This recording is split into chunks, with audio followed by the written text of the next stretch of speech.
Abhishek Sharma non striker end पर खड़े थे और न्यूजीलैंड की टीम को शायद अंदाजा भी नहीं था कि अगले कुछ मिनटों में क्या होने वाला है। तीसरा T20 मुकाबला चल रहा था और भारतीय पारी अभी सेट ही हो रही थी, लेकिन तभी अभिषेक ने पहली ही गेंद से इरादे साफ कर दिए। चौका और फिर वही रफ्तार। सिर्फ 14 गेंदों में 50 रन पूरे होते ही स्टेडियम का माहौल पूरी तरह बदल चुका था और न्यूजीलैंड की गेंदबाजी दबाव में आ गई। दूसरे छोर पर कप्तान सूर्य कुमार यादव भी शांत नहीं बैठे। उन्होंने भी अपनी तूफानी बल्लेबाजी से रणगति को और तेज कर दिया और भारतीय स्कोर कुछ ही ओवरों में मुकाबले से बाहर निकलता हुआ दिखाई देने लगा। न्यूजीलैंड के अनुभवी गेंदबाज लगातार बदलाव कर रहे थे, लेकिन न लाइन काम आई और न ही लेंथ। हर ओवर के साथ मैच भारत की पकड़ में जाता चला गया। इस विस्फोटक बल्लेबाजी के बाद चर्चा सिर्फ स्कोर तक सीमित नहीं रही। भारत के दिग्गज क्रिकेटरों की प्रतिक्रियाएं सामने आने लगीं। सचिन तेंदुलकर से लेकर वीरेंद्र सहवाग तक और युवराज सिंह से लेकर महेंद्र सिंह, धोनी और रोहित शर्मा तक सभी ने अभिषेक शर्मा और सूर्य कुमार यादव की पारियों को लेकर खुलकर बात की। खास तौर पर युवराज सिंह और धोनी ने जो बयान दिया, उसने क्रिकेट फैंस का ध्यान पूरी तरह खींच लिया। आखिर ऐसा क्या कहा इन दिग्गजों ने कि सोशल मीडिया से लेकर क्रिकेट जगत तक एक ही चर्चा शुरू हो गई। क्या अभिषेक शर्मा भारतीय T20 बल्लेबाजी का अगला बड़ा नाम बन चुके हैं? और क्या सूर्य कुमार यादव की कप्तानी में टीम इंडिया का अप्रोच पूरी तरह बदल गया है? इन सभी सवालों के जवाब आपको इसी वीडियो में मिलने वाले हैं, इसलिए अंत तक बने रहिएगा। लेकिन उससे पहले अगर आप भी अभिषेक शर्मा और सूर्य कुमार यादव को बेहतरीन बल्लेबाज मानते हैं तो वीडियो को जरूर लाइक कीजिए और कमेंट में बताइए कि आपके हिसाब से अभिषेक, रोहित शर्मा, सूर्य कुमार यादव और युवराज सिंह में से कौन सबसे बेहतर बल्लेबाज है। चलिए अब बिना समय गंवाए सीधे चलते हैं तीसरे T20 मैच की पूरी कहानी की ओर। जी हां दोस्तों, आप सभी ने बिल्कुल सही सुना।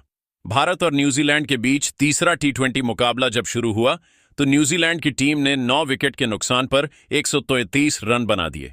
अब दोस्तों, तीसरे T20 मैच को जीतकर भारत के इरादे साफ थे कि सीरीज को भी हम अपने नाम कर लेंगे। जहां भारत की टीम इस मैच में 150 रन बनाने में कामयाब रही। इस दौरान संजू सैमसन ने जहां पहली गेंद पर अपना विकेट भले गंवा दिया था, लेकिन अभिषेक शर्मा और ईशान किशन ने मिलकर इस मुकाबले में आगे स्कोर को बढ़ाया।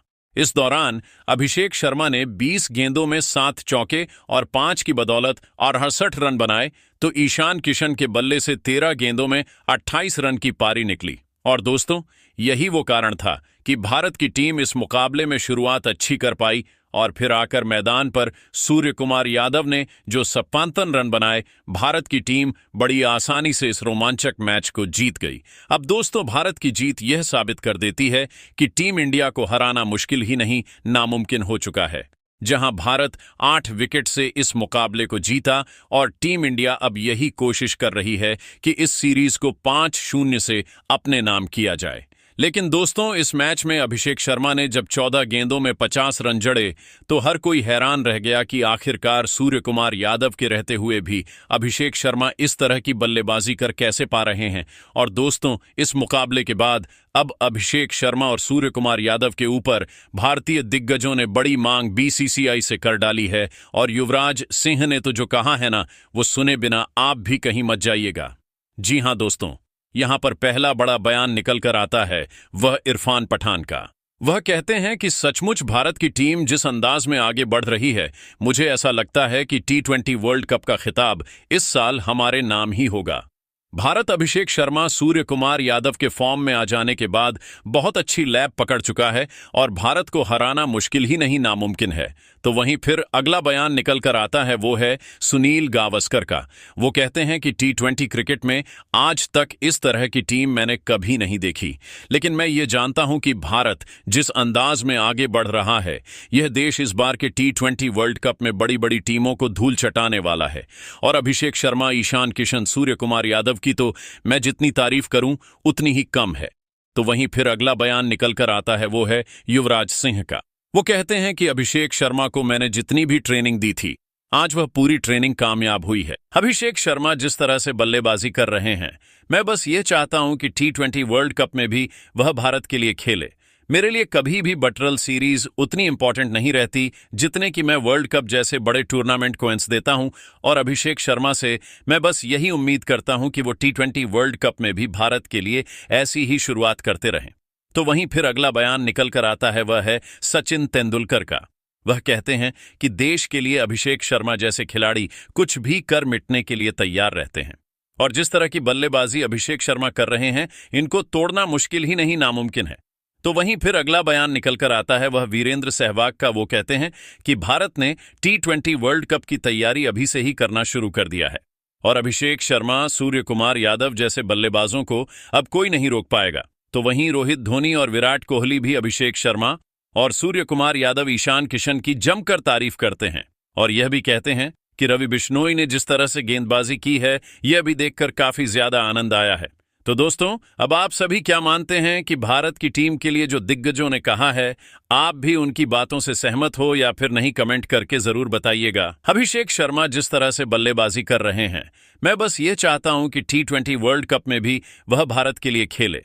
मेरे लिए कभी भी बटरल सीरीज उतनी इंपॉर्टेंट नहीं रहती जितने कि मैं वर्ल्ड कप जैसे बड़े टूर्नामेंट को एंस देता हूं, और अभिषेक शर्मा से मैं बस यही उम्मीद करता हूं कि वो T20 वर्ल्ड कप में भी भारत के लिए ऐसी ही शुरुआत करते रहें। तो वहीं फिर अगला बयान निकल कर आता है, वह है सचिन तेंदुलकर का। वह कहते हैं कि देश के लिए अभिषेक शर्मा जैसे खिलाड़ी कुछ भी कर मिटने के लिए तैयार रहते हैं, और जिस तरह की बल्लेबाजी अभिषेक शर्मा कर रहे हैं, इनको तोड़ना मुश्किल ही नहीं नामुमकिन है। तो वहीं फिर अगला बयान निकल कर आता है, वह वीरेंद्र सहवाग का। वो कहते हैं कि भारत ने T20 वर्ल्ड कप की तैयारी अभी से ही करना शुरू कर दिया है, और अभिषेक शर्मा, सूर्य कुमार यादव जैसे बल्लेबाजों को अब कोई नहीं रोक पाएगा। तो वहीं रोहित धोनी और विराट कोहली भी अभिषेक शर्मा और सूर्य कुमार यादव, ईशान किशन की जमकर तारीफ करते हैं, और यह भी कहते हैं कि रवि बिश्नोई ने जिस तरह से गेंदबाजी की है, यह भी देखकर काफी ज्यादा आनंद आया है। तो दोस्तों, अब आप सभी क्या मानते हैं कि भारत की टीम के लिए जो दिग्गजों ने कहा है, आप भी उनकी बातों से सहमत हो या फिर नहीं? कमेंट करके जरूर बताइएगा। Abhishek Sharma non striker end पर खड़े थे, और न्यूजीलैंड की टीम को शायद अंदाजा भी नहीं था कि अगले कुछ मिनटों में क्या होने वाला है। तीसरा T20 मुकाबला चल रहा था और भारतीय पारी अभी सेट ही हो रही थी, लेकिन तभी अभिषेक ने पहली ही गेंद से इरादे साफ कर दिए। चौका और फिर वही रफ्तार। सिर्फ 14 गेंदों में 50 रन पूरे होते ही स्टेडियम का माहौल पूरी तरह बदल चुका था, और न्यूजीलैंड की गेंदबाजी दबाव में आ गई। दूसरे छोर पर कप्तान सूर्य कुमार यादव भी शांत नहीं बैठे। उन्होंने भी अपनी तूफानी बल्लेबाजी से रणगति को और तेज कर दिया, और भारतीय स्कोर कुछ ही ओवरों में मुकाबले से बाहर निकलता हुआ दिखाई देने लगा। न्यूजीलैंड के अनुभवी गेंदबाज लगातार बदलाव कर रहे थे, लेकिन न लाइन काम आई और न ही लेंथ। हर ओवर के साथ मैच भारत की पकड़ में जाता चला गया। इस विस्फोटक बल्लेबाजी के बाद चर्चा सिर्फ स्कोर तक सीमित नहीं रही। भारत के दिग्गज क्रिकेटरों की प्रतिक्रियाएं सामने आने लगीं। सचिन तेंदुलकर से लेकर वीरेंद्र सहवाग तक, और युवराज सिंह से लेकर महेंद्र सिंह धोनी और रोहित शर्मा तक, सभी ने अभिषेक शर्मा और सूर्य कुमार यादव की पारियों को लेकर खुलकर बात की। खास तौर पर युवराज सिंह और धोनी ने जो बयान दिया, उसने क्रिकेट फैंस का ध्यान पूरी तरह खींच लिया। आखिर ऐसा क्या कहा इन दिग्गजों ने कि सोशल मीडिया से लेकर क्रिकेट जगत तक एक ही चर्चा शुरू हो गई? क्या अभिषेक शर्मा भारतीय T20 बल्लेबाजी का अगला बड़ा नाम बन चुके हैं? और क्या सूर्य कुमार यादव की कप्तानी में टीम इंडिया का अप्रोच पूरी तरह बदल गया है? इन सभी सवालों के जवाब आपको इसी वीडियो में मिलने वाले हैं, इसलिए अंत तक बने रहिएगा। लेकिन उससे पहले, अगर आप भी अभिषेक शर्मा और सूर्य कुमार यादव को बेहतरीन बल्लेबाज मानते हैं, तो वीडियो को जरूर लाइक कीजिए और कमेंट में बताइए कि आपके हिसाब से अभिषेक, रोहित शर्मा, सूर्य कुमार यादव और युवराज सिंह में से कौन सबसे बेहतर बल्लेबाज है। चलिए, अब बिना समय गंवाए सीधे चलते हैं तीसरे T20 मैच की पूरी कहानी की ओर। जी हां दोस्तों, आप सभी ने बिल्कुल सही सुना। भारत और न्यूजीलैंड के बीच तीसरा T20 मुकाबला जब शुरू हुआ, तो न्यूजीलैंड की टीम ने 9 विकेट के नुकसान पर 133 रन बना